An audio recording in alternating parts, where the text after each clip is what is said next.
Kami percaya Tuhan, Engkau Allah kami, Allah yang tidak terbatas kuasa-Mu, dari dulu sekarang sampai selama-lamanya.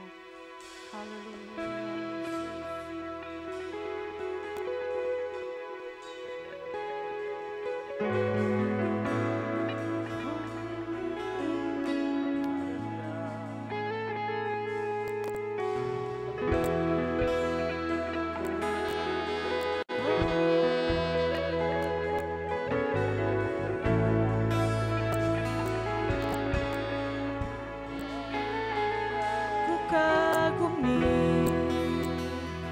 Caramu mencintaiku, Kau ada di cerita proses hidupku.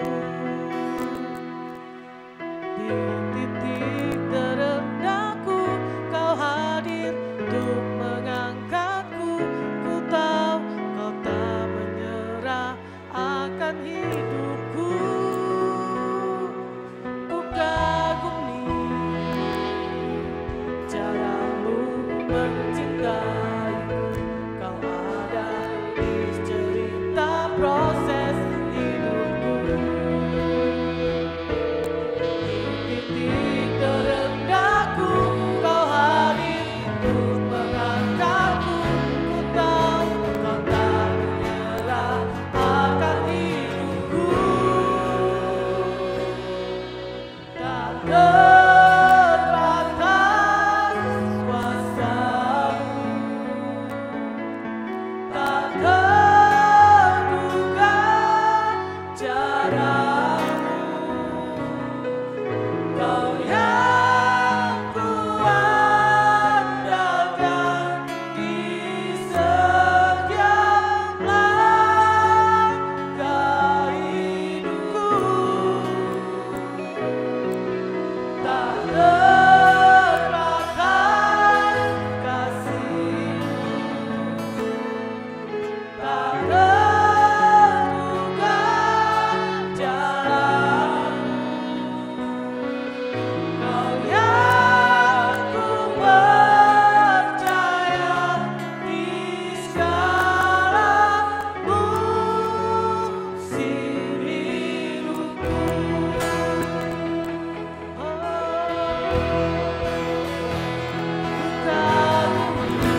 tinggikan pada pagi hari ini.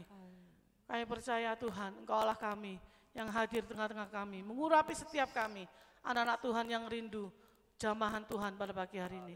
Mari yang percaya katakan sama-sama dengan saya. Amin. Sorak-sorai buat Tuhan kita. Haleluya. Haleluya. Haleluya. Kita punya Tuhan yang selalu baik buat kita. Dia Yesus sahabat kita. Kita mau belajar satu pujian baru. Haleluya.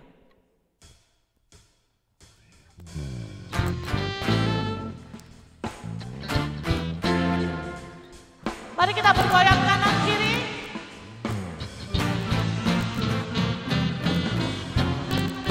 Hey.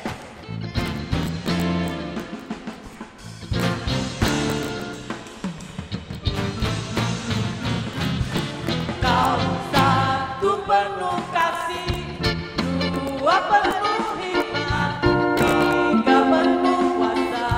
Kau mulia, kau ada waktu suka, ada waktu duka. Kau setia dan selalu bersamaku. Kau membuatku tersenyum, membuatku tertawa, membuatku bahagia. Yesus, Kaulah sahabat, selalu hadir setiap saat. Hatiku bergembira bersamamu Yesusku. Amin. Kanan kiri ke depan, mari semua bergoyang, menari bergembira, sukacitaku dalam Kristus. Haleluya.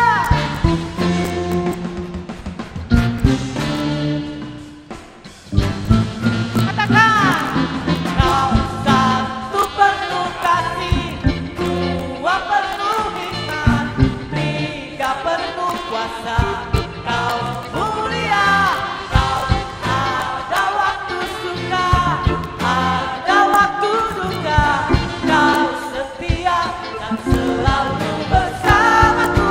Kau membuatku tersenyum, membuatku tertawa, membuatku bahagia. Yesus, Kaulah sahabat, selalu hadir setiap saat. Hatiku bergembira bersamamu Yesusku. Oh, kanan kiri ke depan, mari semua bergoyang, menari bergembira, sukacitaku dalam Ya, haleluya. Ya, saya rindu pagi hari ini kita mau bergoyang buat Tuhan. Amin. Ya, amin. Kanan kiri, ya. Nanti katakan kanan kiri ke depan. Mari semua bergoyang. Tangannya juga bisa goyang, oke? Come on. Yesus, Kaulah sahabat, selalu hadir setiap saat. Hatiku bergembira bersamamu Yesusku. Come on. Kanan kiri ke depan, mari semua bergoyang, menari bergembira, sukacitaku dalam Kristus.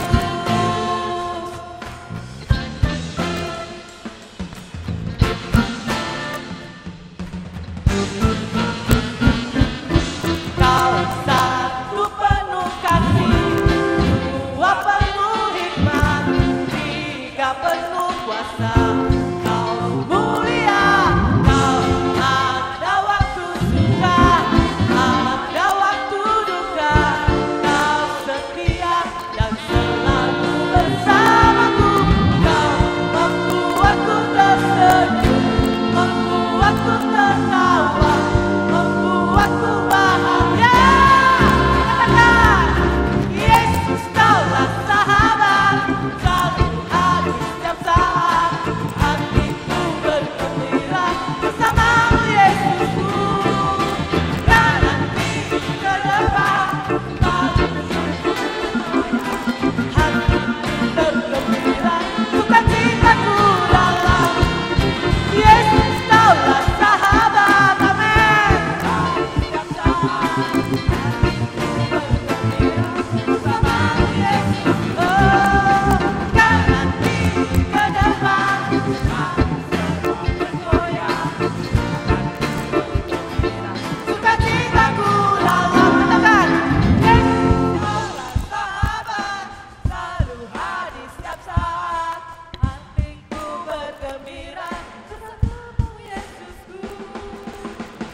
Sorak-sorai buat Tuhan.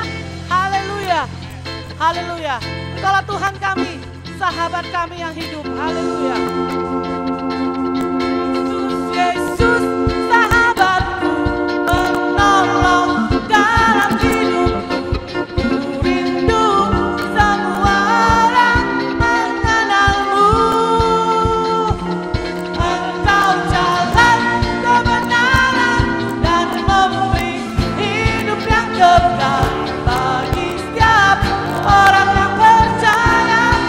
Katakan Yesus, Yesus, Yesus, Yesus, sahabatku, penolong dalam hidupku.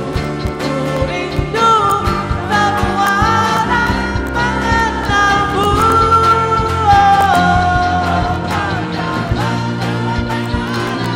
Dan memberi hidup yang kekal bagi setiap orang yang percaya padamu.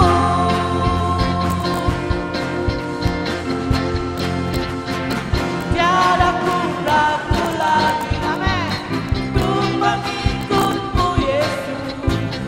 Tiada ku ragu lagi untuk melayanimu. Walau banyak rintangan, amin, badaiku menerpa. Tiada ku ragu lagi untuk selamanya. Katakan Yesus, Yesus, sahabatku, menolong dalam hidupku. Ku rindu semua orang mengenalmu.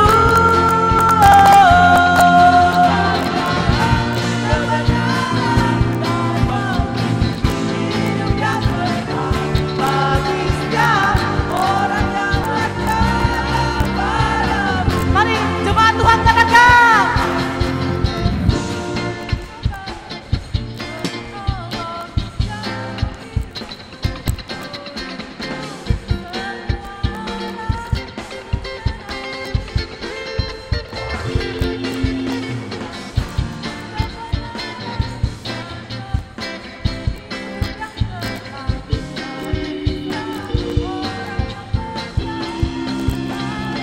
Yesus, Yesus, sahabatku,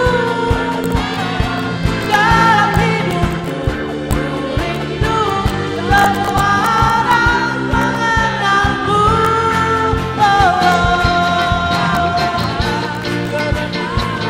Dan memberi hidup yang kekal bagi setiap orang yang percaya padamu. Bagi setiap orang yang percaya padamu. Setiap orang yang percaya padamu.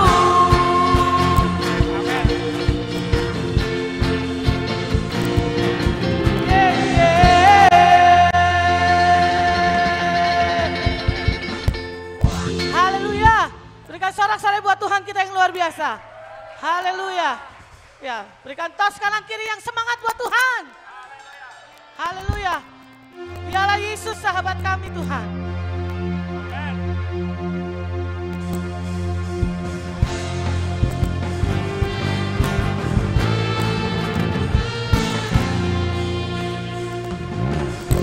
Hidup yang kupilih membuatku berarti. Karena Yesus Tuhan tempatku percaya dan berharap. Buka mataku, lihat sekelilingku. Ku harus nyatakan kebenaran yang membebaskan. Karena siapa?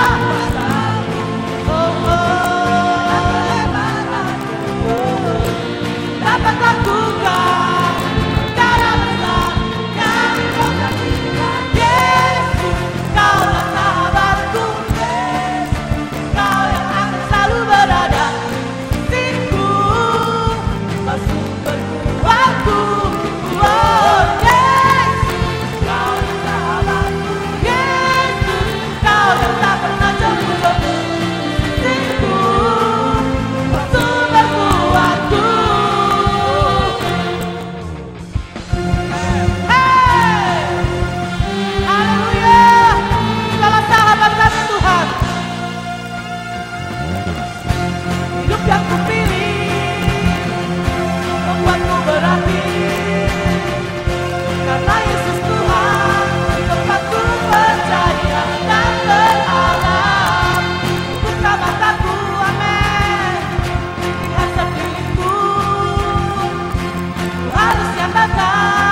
Terima kasih Tuhan.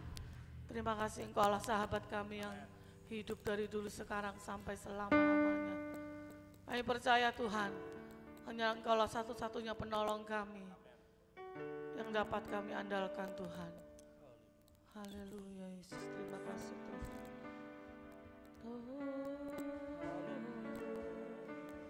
Haleluya.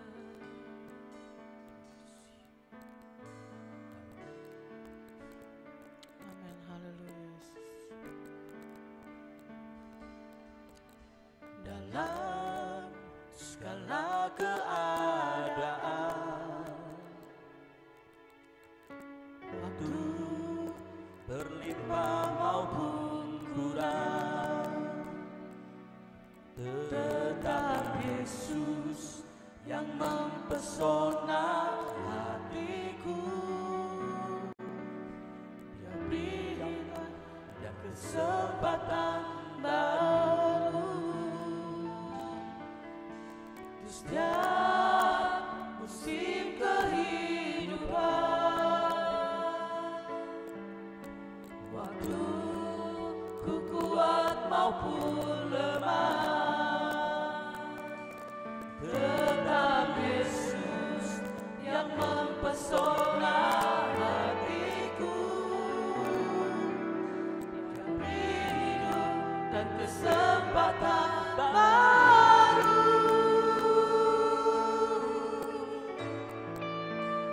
Sekali Yesus, selamanya Yesus, harapanku takkan hilang, karena kasih-Nya sekarang ku ada. Oh Yesusku, ku cinta Kau selamanya.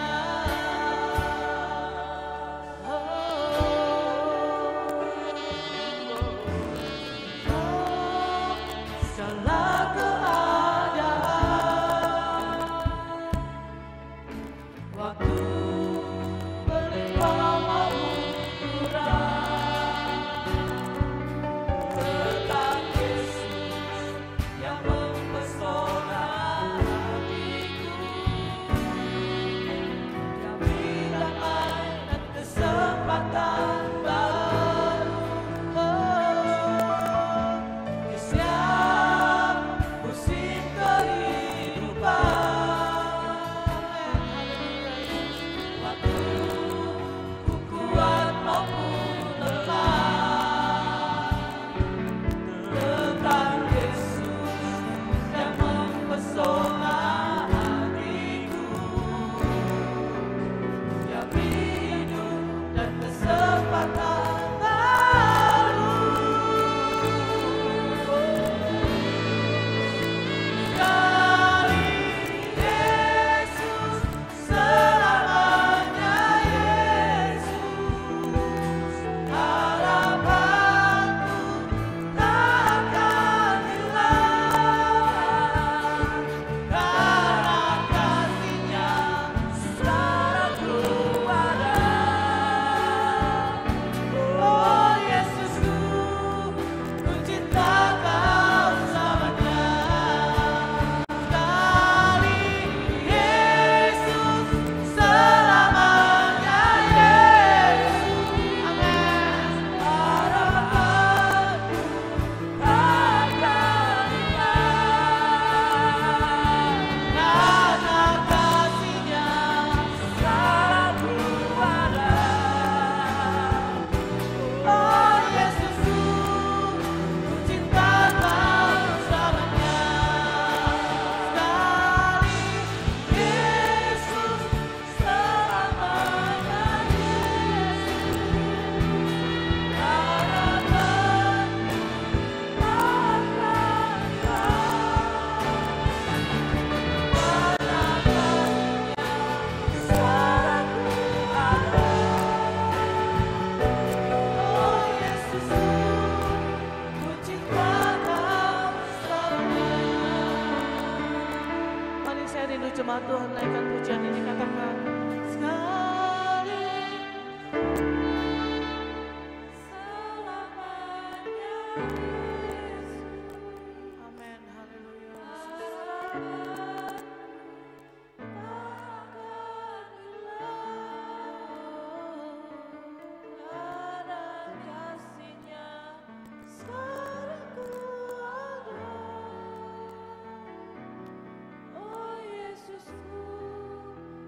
cinta Kau selamanya.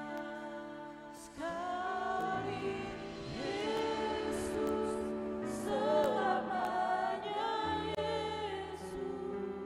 Inilah komitmen kami kepada Engkau Tuhan. Takkan hilang Kami akan selalu mengiringmu seumur hidup kami Tuhan. kasih-Nya, sejarahku ada. Oh Yesusku, ku cinta Kau. Katakan sekali Yesus selamanya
bersyukur Tuhan untuk pagi hari ini.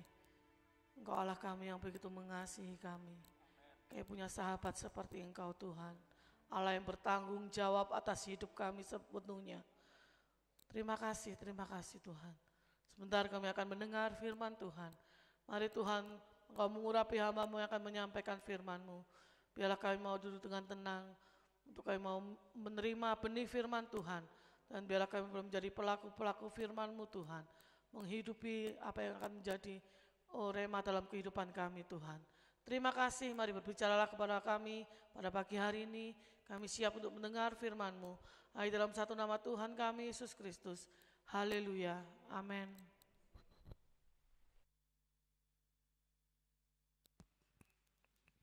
Ya. Baik, selamat pagi Bapak Ibu, Shalom.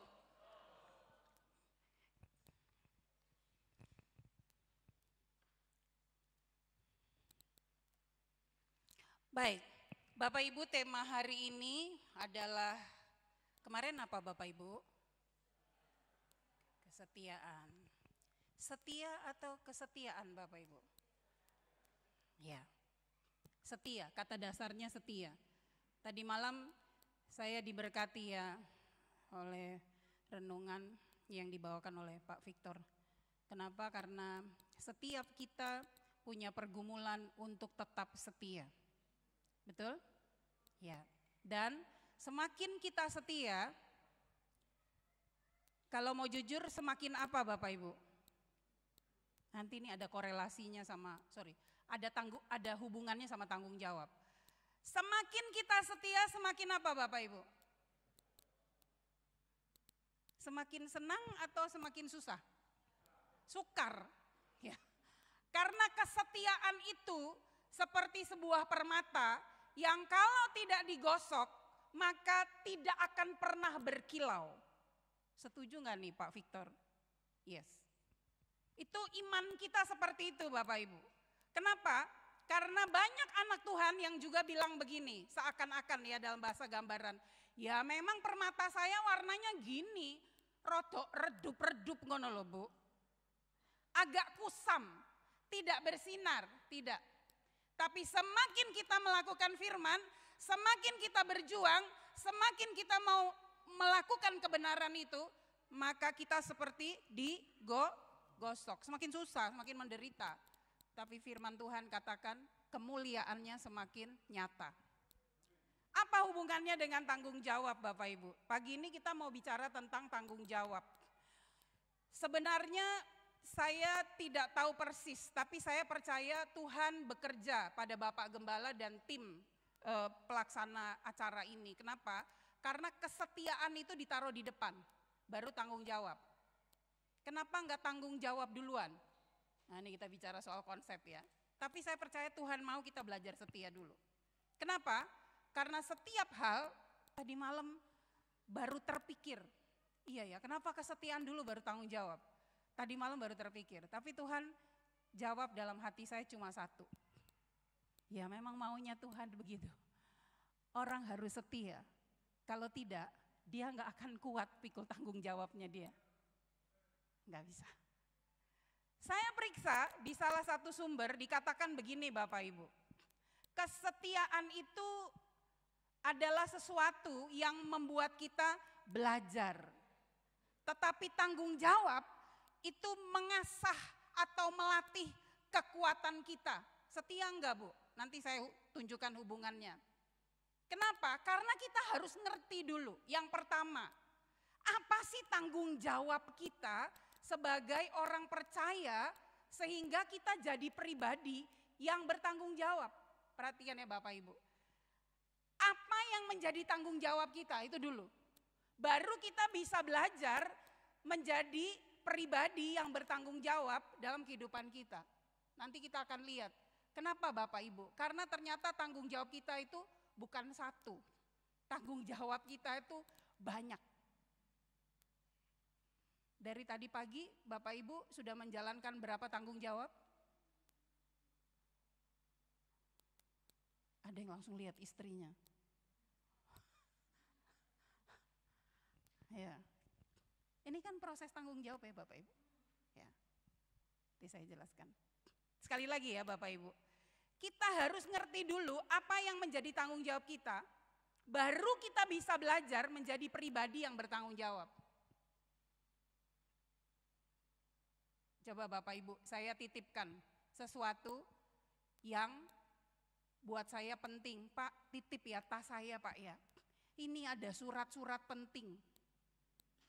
Sama ada orang titip sama Bapak Ibu, satu kantong plastik Indomaret, isinya tuh roti, coklat stroberi sama susu ultra.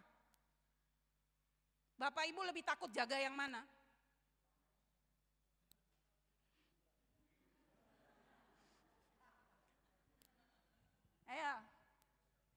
Susu ultra dan roti coklat stroberi atau surat penting? Sama.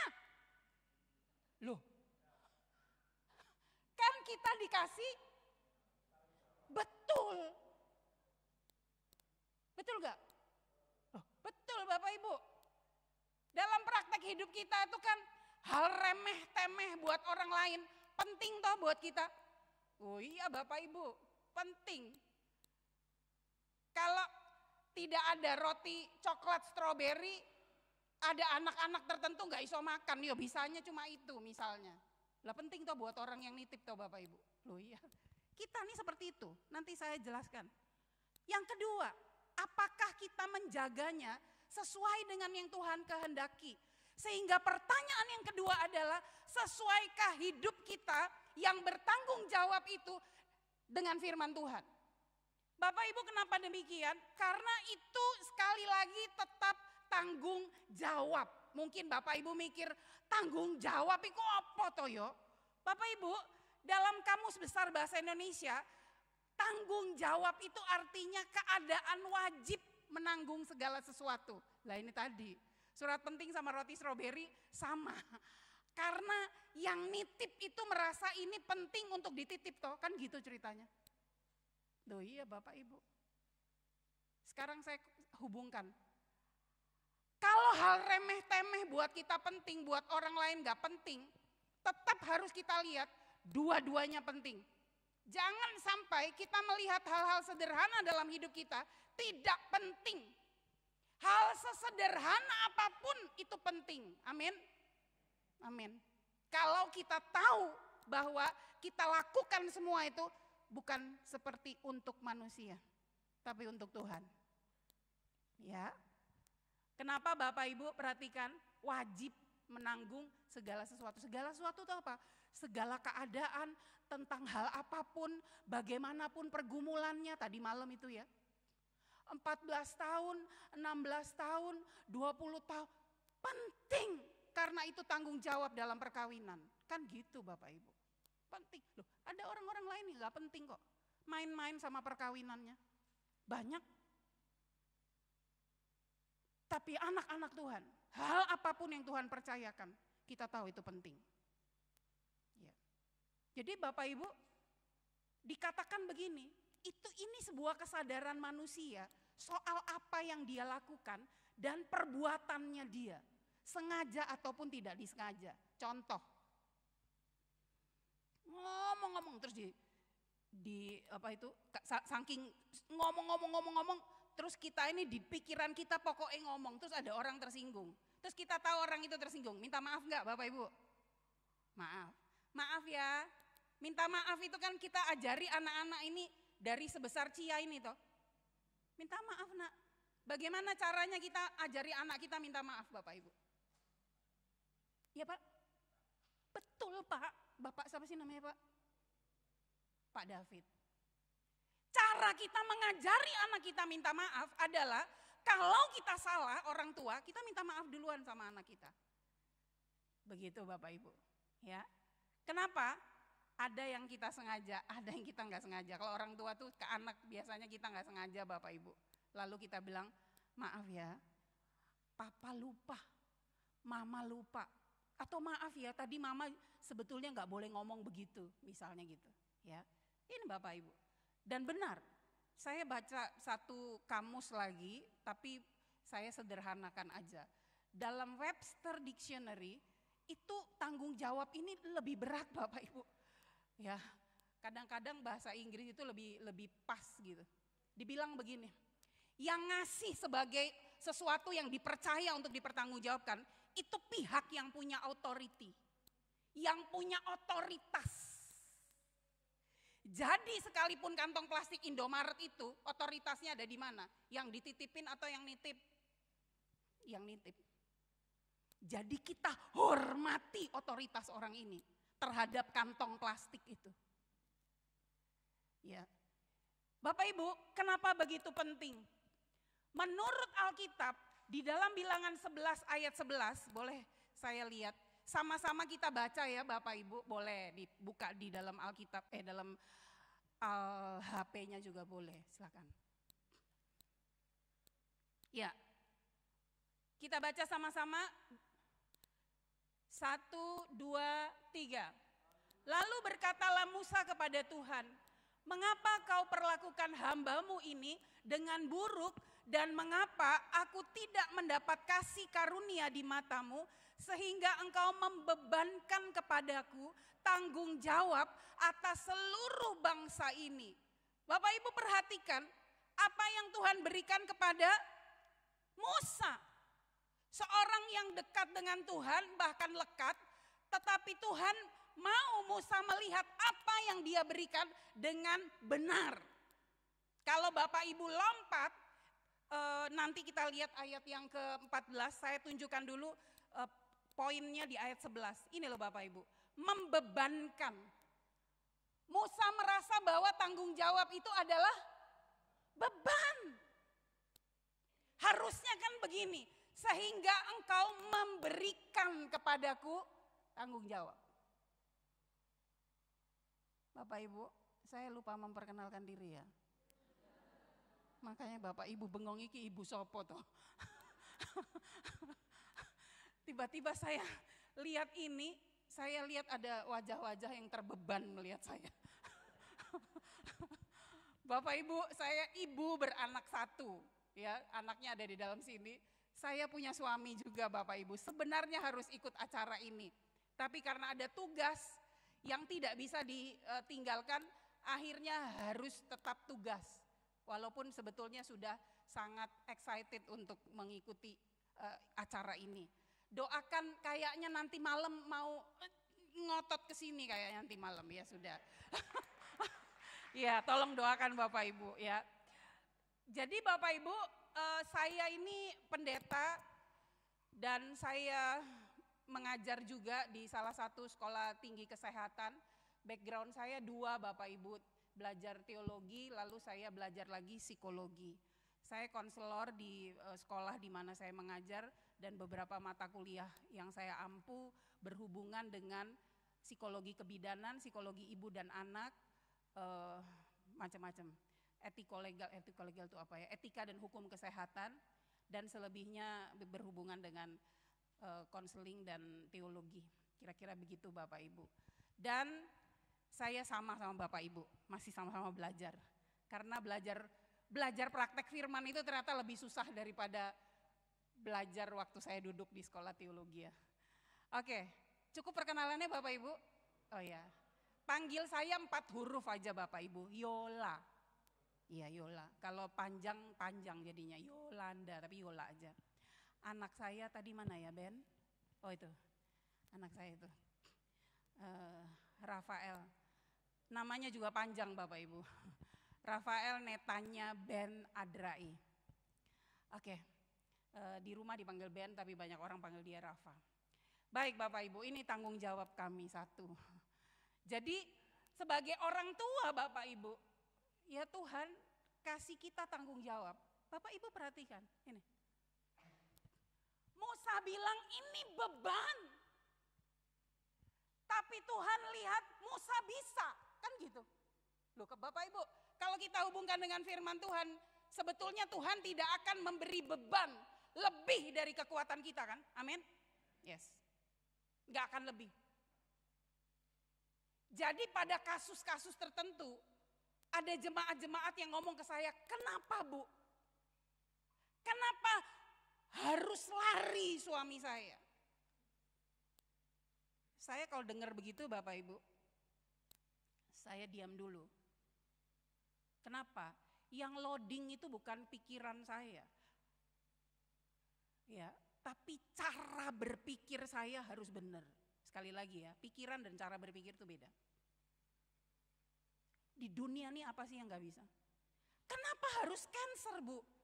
Kenapa harus kanker penyakitnya? Kalau 2 pertanyaan ini ditanya ke Bapak Ibu jawabnya apa?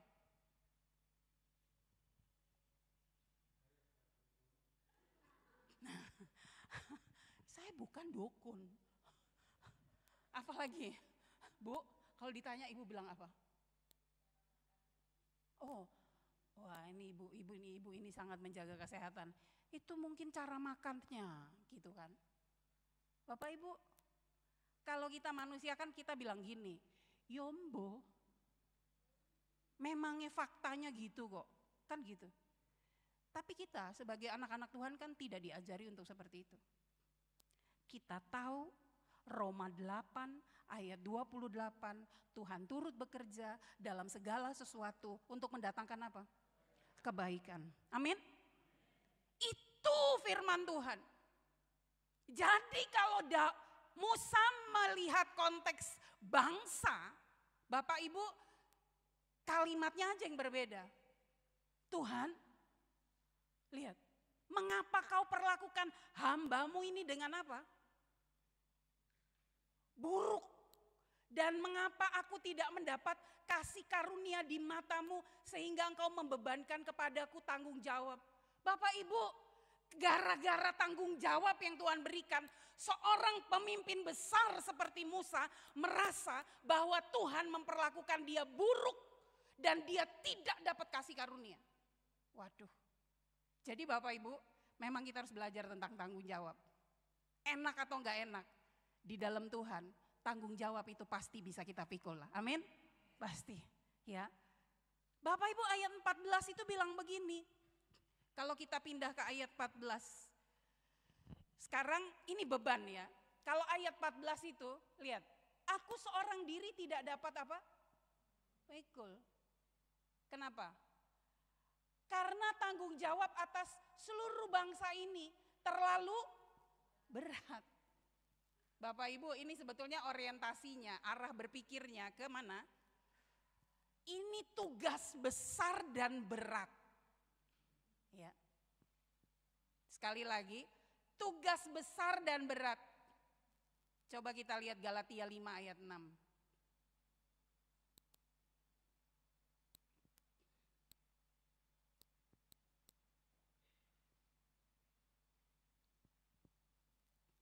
Sama-sama kita baca Galatia 5 ayat 6. 1, 2, 3. Sebab bagi orang-orang yang ada di dalam Kristus Yesus, hal bersunat atau tidak bersunat tidak mempunyai sesuatu arti. Hanya iman yang bekerja oleh kasih. Karena latar belakang Galatia ini membuat orang-orang tertentu merasa bahwa ini berat jadi pengikut Kristus itu. Ini sesuatu yang harus dijelaskan. Kenapa? Karena buat orang yang tidak di dalam Kristus, bersunat atau tidak bersunat, oh itu maknanya dalam, punya arti. Tapi kalau di dalam Tuhan, itu dikatakan tidak mempunyai sesuatu arti. Kenapa? Iman. Itu soal iman. Jadi pikul tanggung jawab iman itu sendiri. Ya. Kenapa sih kita harus bertanggung jawab sebenarnya Bapak Ibu? Terus dasarnya itu apa sih sebenarnya? Bapak Ibu, mari kita belajar. Yang pertama, kita pindah ke ini. Yang pertama, next, pindah itunya, slide-nya. Nah ini dia. Kenapa? Dasarnya apa? Dasarnya yang pertama adalah Allah itu pemilik segala sesuatu. Amin. Dia yang menciptakan segala sesuatu. Segala sesuatu belum ada, dia sudah ada. Dari selama-lamanya sampai selama-lamanya, itu dia Bapak Ibu. Kalau kitab Kejadian 1 ayat 1, Bapak Ibu lihat di dalam Al-HP-nya Bapak Ibu, sama-sama kita buka. Saya masih bicara konsep, jadi kita harus tetap buka Bapak Ibu. Kejadian 1 ayat 1 bilang apa? Pada mulanya apa? Allah. He is the creator. Dia adalah sang kreator itu. Dia yang bikin. Kenapa? Dia yang menciptakan langit dan bumi Bapak Ibu. Ini dia. Ya. Jadi Bapak Ibu, kalau kita perhatikan baik-baik, itu menjadi satu penjelasan sangat rinci ketika kita baca Injil Yohanes 1 ayat 3. Coba Bapak Ibu buka.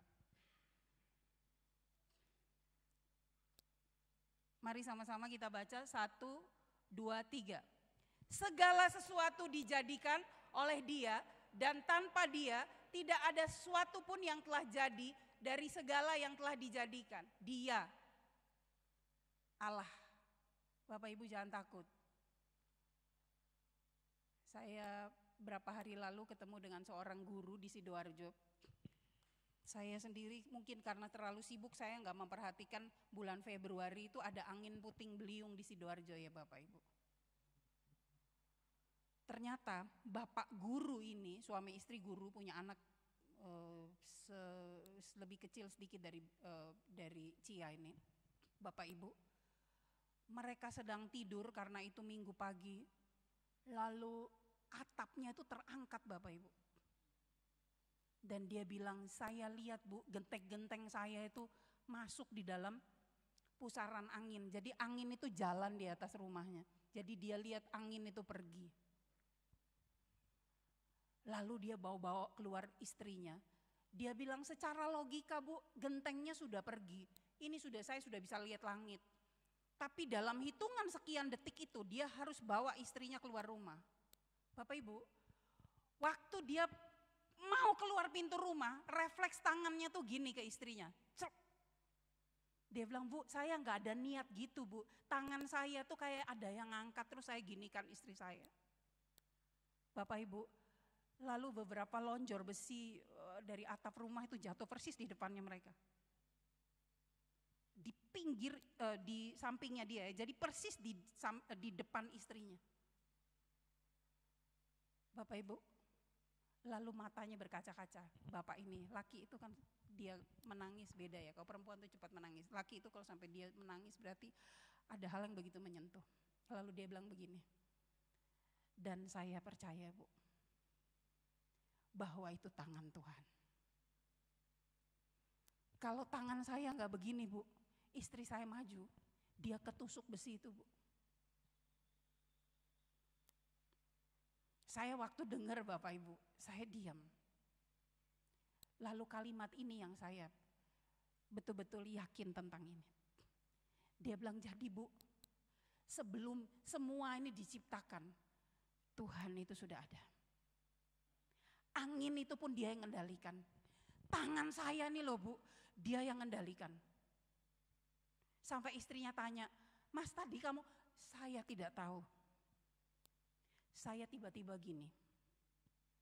Gini ya Bapak Ibu, karena semua cepat-cepat jadi dia ginikan istrinya. Bapak Ibu, sebenarnya hidup kita ini sampai saat ini kumpulan hal-hal yang kita rasa itu rutin saja. Atau itu memang harus begitu.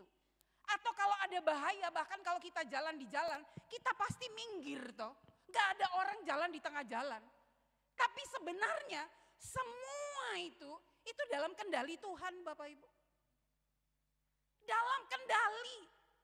Makanya saya bilang hidupnya anak-anak Tuhan tidak ada yang kebetulan. Semuanya ini sudah diatur. Kita nih ada orang yang gak telaten Bapak Ibu. Tapi Tuhan itu maha telaten. Betul gak? Telaten, maha wista. Gitu loh Bapak Ibu. Kenapa Bapak Ibu? Karena ini, kalau Bapak Ibu baca di dalam dua bagian lain, Mazmur 24 dan 100, sama-sama nyanyian. Kita lebih jelas lagi melihat di sana. Bahwa Allah yang menciptakan semua itu, yang mengendalikan, yang sampai kecil-kecil. Yang kedua, kembali ke slide. Lalu yang dia ciptakan itu dia serahkan ke manusia. Iki loh, tolong diatur, tolong dikelola, tolong itu semua dibuat yang baik, dimanage dengan baik. Sehingga kitab Kejadian 1 ayat 28 itu bilang begini Bapak Ibu. Berfirmanlah Allah, aku memberikan kepadamu segala tumbuhan yang menghasilkan biji di seluruh muka bumi dan segala pohon yang buahnya berbiji. Semua itu menjadi makananmu. Tapi Kejadian 2 ayat 7 Bapak Ibu itu bilang begini. Kemudian Tuhan Allah membentuk manusia dari debu tanah dan menghembuskan nafas hidup ke dalam hidungnya. Demikianlah manusia itu menjadi makhluk hidup. Saya baca dari terjemahan baru yang kedua. Bapak Ibu, secara sederhana gini. Ya. Kita nih disuruh kelola ciptaan Tuhan ini. 2 minggu lalu kalau nggak salah, kita memperingati Hari Bumi. Ya. Hari Bumi itu sebetulnya yang harus merayakan itu siapa Bapak Ibu? Ayo, kita ya. Tapi kalau kita bilang bumi dan segala yang hidup, yang harus merayakan itu siapa Bapak Ibu? Kita, anjing kita di rumah, kan gitu. Kucing, pohon, ini kan hidup semua. Ada guru biologi nggak di sini? Ikan-ikan, air yang mengalir. Bapak Ibu lihat tadi yang kamarnya di atas siapa? Angkat tangan. Oke. Tadi ada tawon masuk. Dia ikut merayakan. Saya baca satu buku komentari, saya kaget Bapak Ibu. Sebenarnya kalau kita bilang bumi ini merayakan, ada salah satu terjemahan Mazmur, puji-pujian itu yang menyanyi merayakan hidup ini adalah bumi dan semua yang hidup. Artinya apa? Semua makhluk yang hidup Bapak Ibu. Semua itu Tuhan kasih ke kita, tetapi Tuhan juga menyiapkan supaya kita yang mengelola ini punya kekuatan. Bapak Ibu, coba kita lihat di rumah ya Bapak Ibu Saudara. Anak-anak kita itu, siapa yang punya anak lebih dari 2 angkat tangan? 2, lebih dari 2 angkat tangan yang tinggi, akuilah jumlah anakmu. Oke, 3 angkat tangan, anaknya 3, 4 angkat tangan. Oh iya Bu, 5 angkat tangan, wow. 6 angkat tangan, sudah batas ya. Pak Modi, hebat Pak. Jemaatnya membatasi. Tuhan ada yang kasih 6 ya, 6 ya Bu? 5. Pak berapa tadi? 5 ya? Oke. Bapak Ibu, ini begini ya Bapak Ibu. Saya nih pemerhati generasi Bapak Ibu. Saya perhatiin orang tua tuh begini. Ada yang dikasih 1, ada yang dikasih 2, ada yang dikasih 3. Bapak Ibu percaya enggak? Saya pernah punya pengerja di gereja. Ibunya itu melahirkan 19 anak di lereng gunung di Jawa Tengah sana. Gunung apa yang terkenal tuh?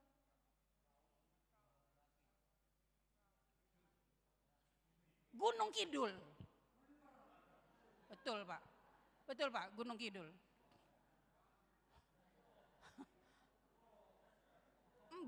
Mbah tua gitu Bapak Ibu. Terus saya tuh tanya sama Pak majelis saya ini, Pak, ibunya Bapak itu 19 itu inget tak Pak? Loh, inget Bu Pendeta. Kalau doa itu nggak pernah terbalik 19 itu. Loh, Bapak Ibu kagum nggak? 19 loh Bapak Ibu. Kalau perintisan jemaat jadi tuh Bapak Ibu. Kumpulin aja anak cucunya. Terus saya gini, bener Pak ya gak pernah terbalik. Bener Bu, loh bukan anaknya aja loh Bu yang disebut. Cucunya, cicitnya. Terus saya gini, waduh hebat ya.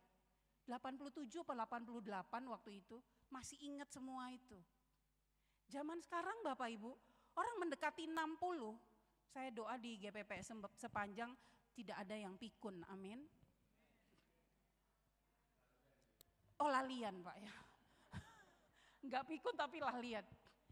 Menurut hasil penelitian itu sekarang banyak yang jelang 60 itu sudah banyak yang lupa Bapak Ibu, sudah mulai lupa maksudnya. Ya, sudah jadi perjalanan dari sini ke sini itu kadang iya toh Bapak Ibu, betul ya? Agak pelan gitu. Tahu ini namanya Pak Victor. Pak Victor gitu. Dia kita ini perlu beberapa detik. Kalau masih muda-muda gini langsung tahu, oh kok Victor, oh ini kok ini, oke tahu semua. Ya, anak-anak nggak ngerti ya, nanti buktikan ya, suatu hari. Oke, diserahkan kok sama kita. Orang punya 19 anak itu Tuhan kasih kelengkapan yang lebih kok. 5 anak, 6 anak, oh itu lebih. Saya tahu kok kenapa Tuhan cuma kasih saya 1. Tuhan sangat tahu. Di titik tertentu saya ini orang senewenan Bapak Ibu. Tapi 1 anak itu membuat saya jauh lebih sabar dan sangat berkurang kesenewenan saya itu. Kenapa? Tuhan kasih itu bukan cuma ngelola anak ini, tapi ngelola diri kita Bapak Ibu. Ingat ya, Tuhan kasih sesuatu itu bukan hanya untuk mengelola apa yang Tuhan berikan, tapi untuk mengelola diri kita. Implisit atau tidak secara langsung, kalau Bapak Ibu baca 2 ayat yang tadi saya baca, Tuhan kan tumbuhkan semua dulu, baru Tuhan bilang kelola ya semua ini. Dikasih dulu apa yang bisa dimakan, itu ayat 28, tumbuh-tumbuhan apa segala macam. Dulu kan mungkin orang belum makan babi kecap dan sebagainya Bapak Ibu. Belum. Tumbuh-tumbuhan yang berbiji bla bla bla bla. Kalau orang kembali ke apa itu orang vegetarian, dia kan hanya sayur, kacang-kacangan, dia nggak makan daging apa-apa. Siapa di sini vegetarian? Jemaat GPPS sepanjang.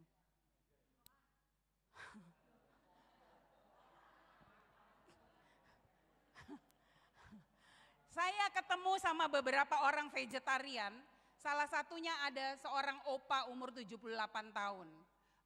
Dia dokter spesialis kulit ya. Dari Jakarta dia datang ada acara. Sekitar 27 tahun saya kenal Om ini. Bulan Desember kemarin ada perkawinan ponakannya. Jadi saya duduk di sebelahnya. Dia seneng pegang-pegang gini. Kamu gimana gitu? Karena ada hal, Pak, ini cuma direkam buat gereja ya Pak ya? Oke, iya Pak. Ini tidak online toh Pak? Online? Oh di-upload ya sudah. Saya nih orang gak terlalu seneng di online ya, tapi gak apa-apa. Tadi saya mau cerita apa? Oh ya, mulai.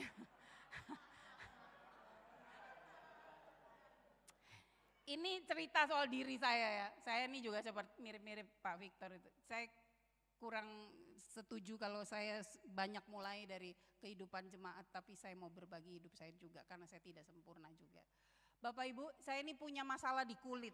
Ini genetik dari ayah saya.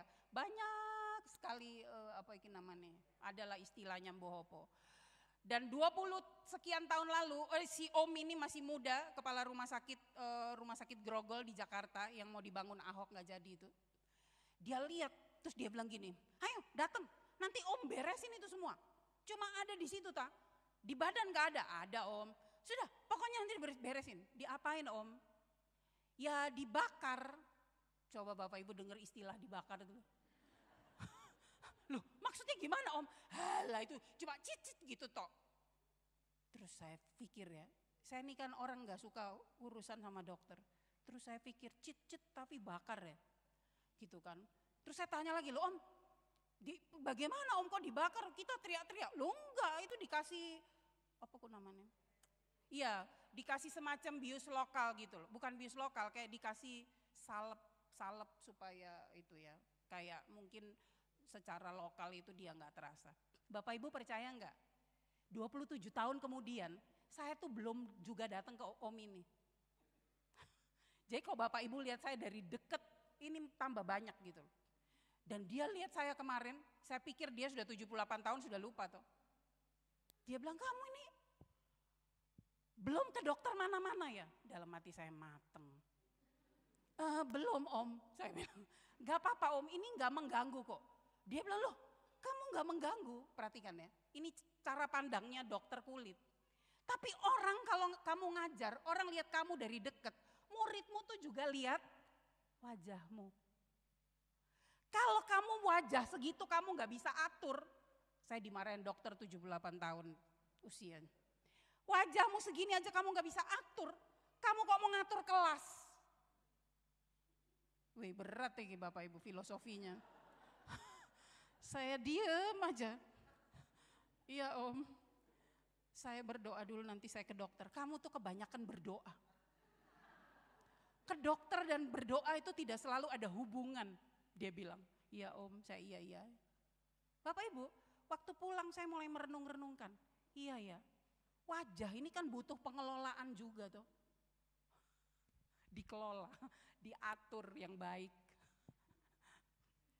Tapi saya mau bilang gini, kalau yang konteks kecil aja Tuhan ingatkan saya, sama kok Bapak Ibu kita. Ngatur anak, ngatur wajah, ngatur badan sendiri, ngatur rumah, ngatur jemaat, ngatur pelayanan, ngatur segala macam harus diatur. Tapi Tuhan bilang, tenang, Tuhan sudah siapkan semua. Amin? Yes. Disiapin makanannya dulu baru ini. Tadi itu yang saya lupa saya mau bilang. Orang-orang vegetarian itu yang kembali ke konsep ini. Jauh lebih sehat termasuk 78 tahun ini. Jauh lebih sehat, masih olahraga loh Bapak Ibu. Udah mau 79, tahun ini 79 ya. Masih maintenance loh. Daripada kita yang ikan juga, daging juga. Ayo, ada gak di Alkitab? Selain ayat ini. Ayo, ingat, Youth nih ingat pasti. Youth, masih ingat gak? Siapa yang makan cuma sayur sama air putih?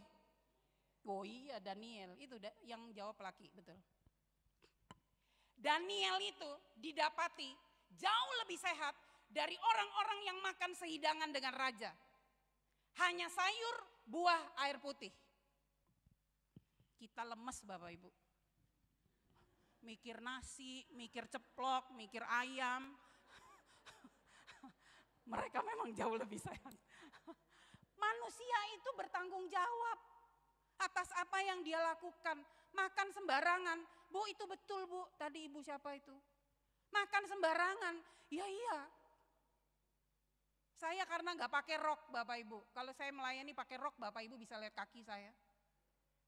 Saya nih dari genetik orang-orang yang gemuk tapi kakinya kecil. Di usia tertentu tidak boleh gemuk. Kenapa?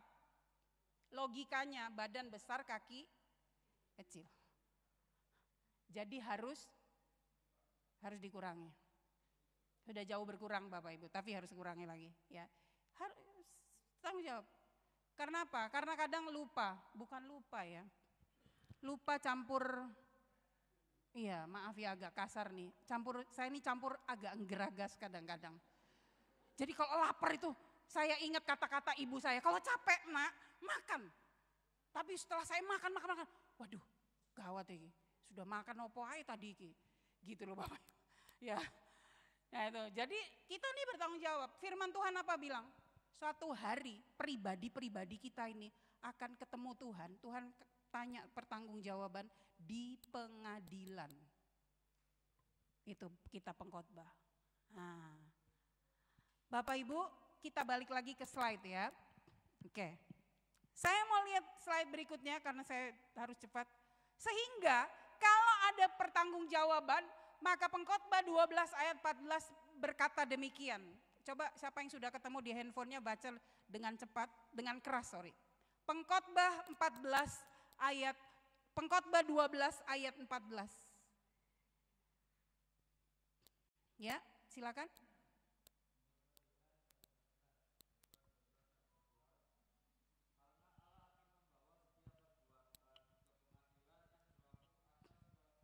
Karena Allah akan membawa apa? Setiap perbuatan ke pengadilan. Bapak Ibu, ini salah satu bentuk tanggung jawab dan pertanggungjawaban kita.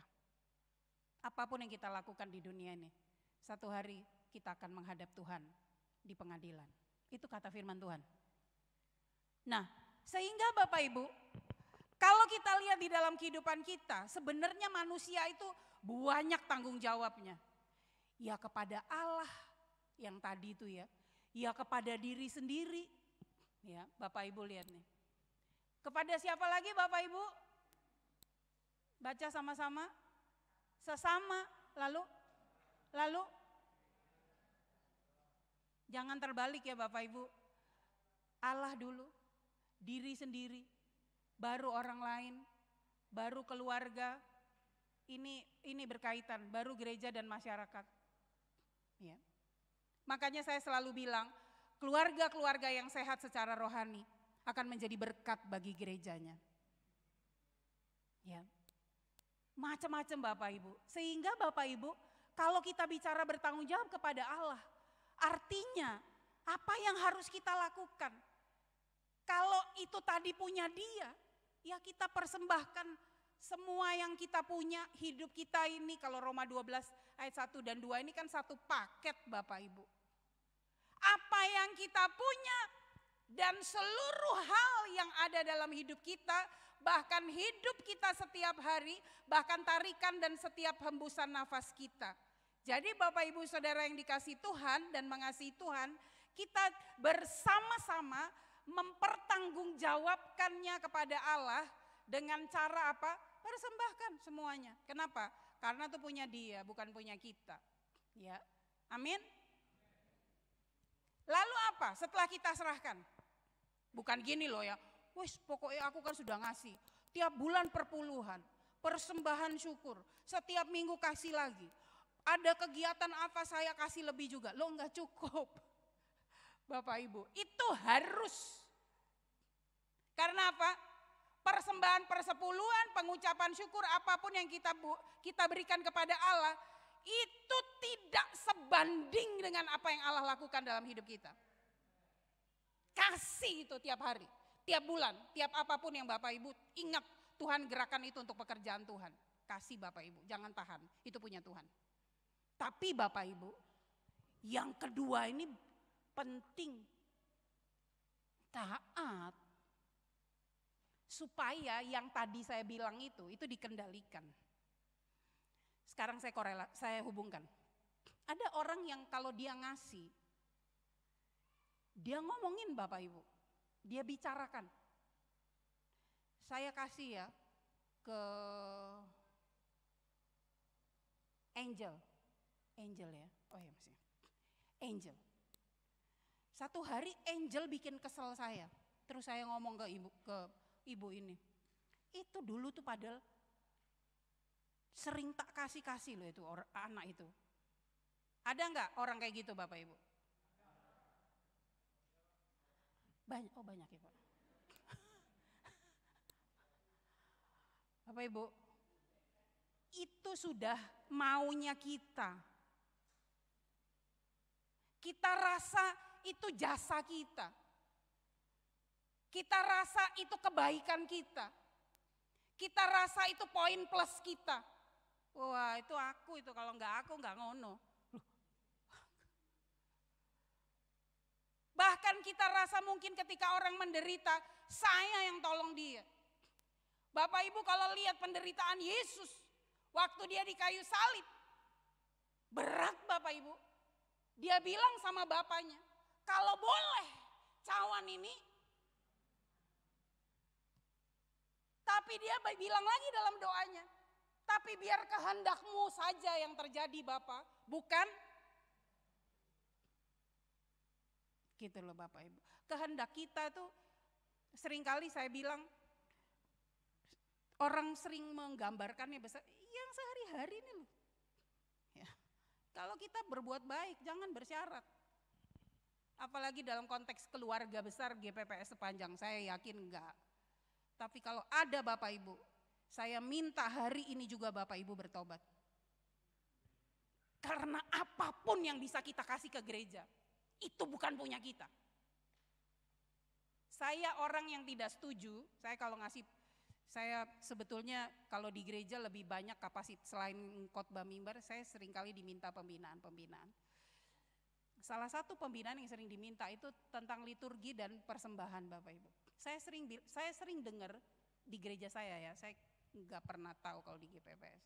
Di banyak gereja itu sering dibilang begini, loh itu uang jemaat. Ngerti ya Bapak Ibu? Maaf saya masuk ke area yang agak ini ya, sensitif. Tapi itu area yang sebetulnya sangat terbuka karena yang punya ada di surga. Duh, itu kan uang jemaat.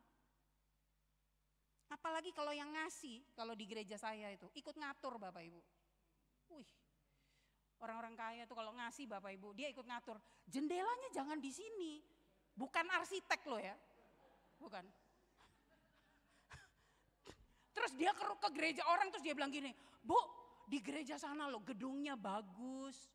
Saya tuh beberapa kali pimpin juga di tempat lain, nggak boleh GR ya, youth-nya. Saya pernah ngomong sama mereka, coba kalian sekali-sekali pergi ke GPPS Sepanjang, lihat. Boleh, tepuk tangan dulu. Kalian lihat bagaimana sinergi tim dan sinergi pelayanan di sana. Wah, makanya tadi saya bilang, jangan GR. Saya bilang sama mereka, lihat bagaimana mereka itu mempersiapkan, bagaimana kreativitas mereka, bagaimana, wah saya bilang gitu. Karena saya sering sekali datang ke youth. Gitu ya, iya saya bilang. Jangan cuma lihat gereja kalian sendiri, cupet tuh kok. Itu, oh iya kayak pakai kacamata kuda gitu. Datang ke sana, bagus loh, gerejanya tuh desain gini. Tuh saya gini, makanya kalau nyumbang itu kasih tahu orangnya jangan ikut ngatur. Dia bukan arsitek kok. Coba GPPS Sepanjang itu, bukan orang sound, dia atur-atur ini sound. Suaranya iso enggak karu-karuan Bapak Ibu. Anak-anak ini sudah expert mereka soal ini. Walaupun kabel tuh Bapak Ibu lihat. Ini karena di sini, coba di Sepanjang sana, rapi. Semua. Ya.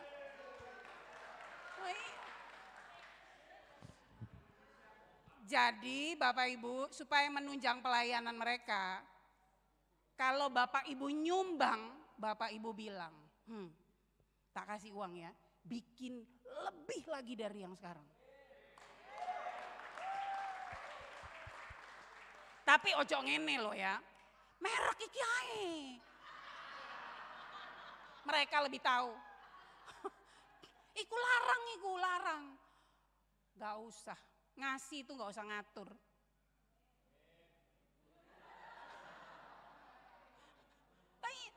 Ini loh, saya tuh kalau denger Yesus disalib tuh, Tuhan, Yesus tuh sebetulnya bisa atur-atur sendiri kok. Tapi enggak, dia tahu ada otoritas. Bapaknya ini punya rencana. Sampai dia bilang, berat ini, berat. Tapi biar kehendakmu saja. Bapak Ibu jangan diceritain keluar ya, karena ini saya ngomongin gereja saya. Semoga nggak ada orang GPIB nyasar di sini. Saya pernah khotbah di GPIB, ada GPIB di Sepanjang toh. Nah, mungkin ada yang tahu. Ada salah satu pos di deket polisi situ loh. Oh itu tua itu, posnya itu. Wah gini, dulu itu bruk gitu kan, sekitar 8 tahun lalu. Saya bilang coba pergi di GPVS Sepanjang lihat sana. Kenapa? Karena kalau ruangannya kecil, Bapak Ibu di depan itu kedap, sistem kedapnya begini. Di luar tuh nggak pernah tahu loh, ada full band di dalam. Kalau kita lewat di depan gerejanya Bapak Ibu loh, nggak kedengeran apa-apa. Coba kedengeran, rame nggak? Rame, 3 truk datang loh Bapak Ibu. Lebih Pak. Sorry ya saya harus ngomong ini. Karena di gereja tuh kadang-kadang penyakitnya orang ngasih, saya yakin di Sepanjang gak ada, tapi jangan sampai ada, makanya saya kasih tahu. Kalau memberi jangan ikut ngatur. Kalau soal gereja ada arsiteknya, kalau soal sound ada ahli-ahlinya. Ini, jangan coba-coba pegang kamera ini kalau belum pengalaman. Iso marang mereng cuma kaki miring ke situ. Lalu Bapak Ibu mengucap syukur. Nah ini penting Bapak Ibu, amin. Bersyukur itu punya kekuatan yang dahsyat. Bersyukur itu kita tahu persis posisi kita. Bersyukur itu akan mendatangkan kekuatan, bersyukur itu akan mendatangkan berkat, bersyukur itu akan mendatangkan hikmat. Dan bersyukur itu akan menuntun langkah kita sehingga kita tahu ke arah mana kita harus melangkah. Kayaknya Bapak Ibu menaruh firman di atas segalanya ya, betul. Tapi kalau kita belajar tentang bersyukur dalam firman Tuhan, kita akan lihat semua. Nyasar pun, nyasar itu apa? Kesasar. Enggak pas, enggak tertuju kepada alamat yang sesungguhnya. Dikembaliin kok sama Tuhan. Jatuh, Tuhan angkat kok. Siapa? Daud kan? Daud. Ini fakta. Bukan sekedar sejarah. Makanya saya selalu pakai istilah fakta sejarah. Bukan sejarah fakta. Alkitab kita fakta sejarah. Kalau sejarah aja Bapak Ibu, nilainya bisa turun, betul gak? Makanya anak-anak kan banyak nggak senang belajar sejarah. Kenapa? Karena nggak dikasih lihat betapa bernilainya fakta itu. Jadi fakta sejarah. Bapak Ibu, manusia itu bertanggung jawab terhadap dirinya sendiri. Sama-sama kita baca 1, 2, 3. Sekali lagi. Boleh 5 menit lagi ya? Oke. Sekarang yang pertama, kenapa kita harus bertanggung jawab terhadap diri kita sendiri? Karena urusan besar kita ini adalah 1, 2, 3 apa? Siapa yang dari tadi pagi belum berbuat dosa? Angkat tangan. Boleh. Gini dulu baru gini boleh. Ya, oke. Kita baca Titus 2 ayat 12 boleh, Mbak? Sama-sama kita baca Titus 2 ayat 12. 1, 2, 3. Titus 2, sabar ya Bapak Ibu.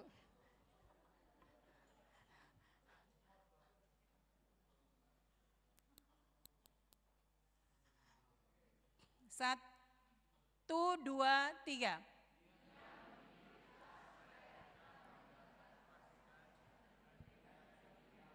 Dan supaya kita hidup bijaksana, adil dan beribadah di dalam dunia sekarang ini. Amin. Yang mana yang dosa Bapak Ibu? Iki toh, ini dosa itu. Ya. Jadi gini Bapak Ibu. Yang kedua, kita harus bisa bertanggung jawab juga terhadap diri kita sendiri, karena kita sangat tahu setiap hari, setiap saat kita nih berurusan dengan hal-hal yang mendatangkan dosa, kefasikan. Kefasikan itu apa? Segala yang bertentangan dengan kehendak Tuhan. Keinginan-keinginan yang lebih menjawab keinginan diri daripada keinginan Tuhan, apalagi keinginan orang lain. Ya, saya sering bilang begini, Tuhan itu tidak kelihatan, Nak. Saya sering bilang sama anak saya, Ben, Tuhan itu gak kelihatan.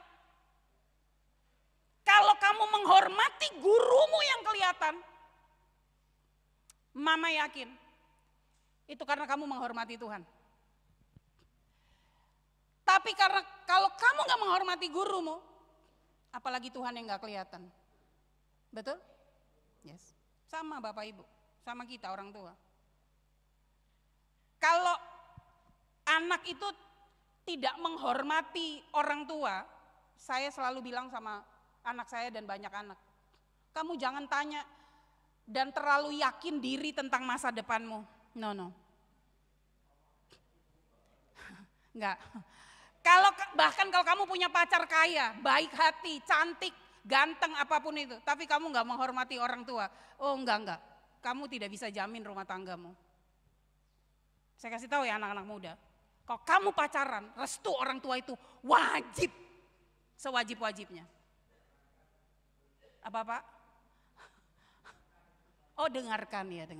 Mereka dengar kok Pak. Saya melayani youth, saya ngomong keras juga sama mereka. Jangan. Apalagi kalau pacaran, gara-gara pacaran kamu gak hormat sama orang tuamu. Bahaya. Boleh ya saya ngomong begini ya Bapak Ibu? Sangat boleh. Saya ini nggak apa-apa, saya sering melayani khotbah di anak-anak muda, saya bilang kamu mau bilang iman saya ini konvensional nggak apa-apa. Karena ini tetap up to date, tidak usah diupdate ini, nggak usah diupdate. Kalau program-program aplikasi di handphone kita perlu diupdate, tapi ini nggak perlu. Paling di terjemahannya aja diperbaiki, tapi maknanya sama.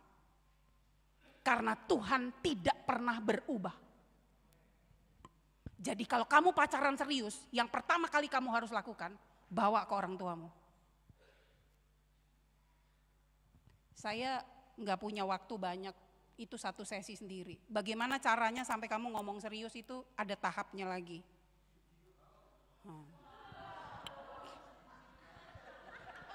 Sampai ngomong serius loh ya, sampai bawa ke mama papa itu ada tahapnya.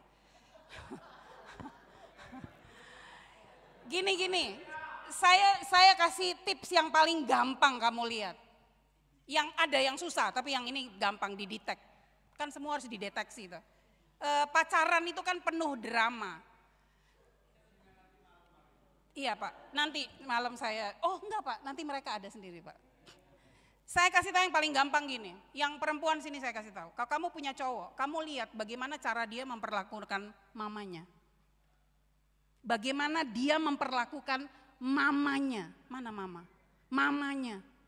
Mama ini loh.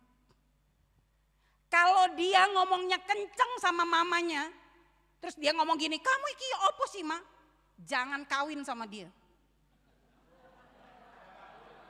Oh udah kadung Pak ya, anak-anak belum. Dia sering keras gitu ke mamanya, jangan. Serius saya. Ya, kalau yang cowok lihat juga bagaimana dia dengan mamanya. Baru yang kedua lihat bagaimana dia dengan bapaknya. Kenapa? Karena yang punya otoritas dalam rumah itu bapaknya. Kalau bapaknya sering disetir sama dia, kamu juga pikir-pikir kawin sama dia. Karena rumah tangga yang nyetir itu bukan istri, suami.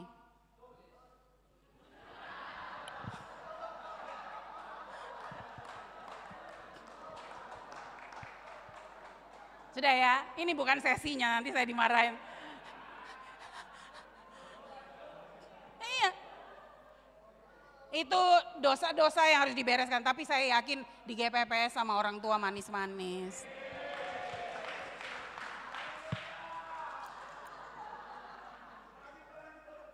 Nah, kalau kita mau mempertanggungjawabkan diri kita terhadap diri kita sendiri, ya, perhatikan Bapak Ibu, ya tetap harus hidup dalam rencana Tuhan. Kita punya rencana, tapi kita serahkan rencana kita kepada Tuhan. Dan kita selalu bilang dalam doa kita, Tuhan, aku punya rencana, tapi di atas semuanya aku yakin rencanamu yang terbaik. Ini, kembalikan lagi, habis ini saya selesai dulu ya Bapak Ibu, nanti kan kita sambung lagi. Bapak Ibu, bekerja itu, ya Pak? Yang apa Pak? Oh yang jodoh-jodoh, nanti kita ke itu ya Pak ya. Bekerja itu bagian penting dalam kehidupan Kristen. Nah gini Bapak Ibu, karena kita lagi bicara dalam konteks tanggung jawab. Ya. Jadi bekerja itu, apalagi kalau usia produktif, bagaimana Bu kalau sudah pensiun bisa kerja enggak? Ada yang bisa, ada yang enggak. Selama masih bisa bekerja, bekerja. Kenapa Bapak Ibu? Karena bekerja itu bagian penting. Kalau kita lihat di kitab Kejadian 2 ayat 15, Tuhan suruh kerja kok. Kelola, atur ini, jaga ini. Ya. Jadi harus kerja. Kalau di perjanjian baru lebih ekstrim. Jangan makan kalau nggak kerja. Kan gitu. Ya. Jadi harus kerja. Saya memenuhi permintaan Bapak ini sedikit. Sama, orang kalau berpikir pacaran udah serius, harus punya pekerjaan yang jelas. Ya. Anak-anak cowok sama cewek sekarang sama. Dan cewek kalau bekerja juga harus mulai mempersiapkan kalau sudah pacaran serius. Nanti waktu sudah menikah boleh kerja enggak? Nah itu saya bukan golongan yang begini, harus gini, harus enggak. Ngomong, karena nanti kan akan hidup bersama seumur hidup. Boleh atau enggak itu betul, harus sepakat. Kalau enggak boleh, sebaiknya enggak bekerja. Setuju istrinya, sudah enggak apa-apa jalannya. Ya, tapi kalau boleh, kamu boleh bekerja, ya puji Tuhan. Tapi itu dibicarakan sejak awal, ngerti ya Bapak Ibu maksudnya. Jangan setelah menikah kaget. Kamu nggak usah kerja, sudah menikah ya. Kan nggak mungkin trade tau Bapak Ibu. Nggak mungkin, sudah kawin soalnya. Ya, oke. Bapak Ibu, nanti kita sambung sekalian dengan satu kisah yang mengajar kita untuk melihat, saya juga, bagaimana sebagai seorang pribadi yang sepertinya kita ini dekat sama Tuhan. Setiap hari, setiap saat kita rasa seperti apa tadi malam Pak Victor bilang, tiba-tiba kita datang sama kalkulator kita gitu ya Pak. Saya pernah begitu Bapak Ibu. Tapi Tuhan ajarin kita. Kalau kita mau belajar bertanggung jawab terhadap diri kita sendiri, tadi pertama kepada Tuhan loh. Kita harus tahu. Tidak ada perhitungan Tuhan yang meleset. Diberi, tidak diberi. Sedikit atau banyak. Sebentar atau lama. Tujuan Tuhan itu yang harus kita jaga. Ya. Makanya selalu dalam banyak percakapan pranikah, saya bilang ke anak-anak muda, tentukan dulu tujuan kamu menikah apa. Kalau kamu gak punya tujuan yang jelas, kandas. Tapi kalau jelas mengerjakan tujuan Tuhan, apapun yang terjadi dalam rumah tangga itu, kita tetap satu suami istri. Ya, satu, sampai akhir. Mari kita berdoa. Bapak, kami mau break pada sesi ini dan nanti kami akan lanjutkan sesi ini lagi. Tuhan jaga hati, pikiran supaya kami tetap haus sebagai murid yang mau mendengar dan belajar. Dan biarlah Tuhan, apa yang sudah kami dengar, kami imani bahwa itu akan terjadi dalam hidup kami setiap hari. Dalam nama Yesus Tuhan, kami menutup sesi ini. Amin. Saya kembalikan dulu.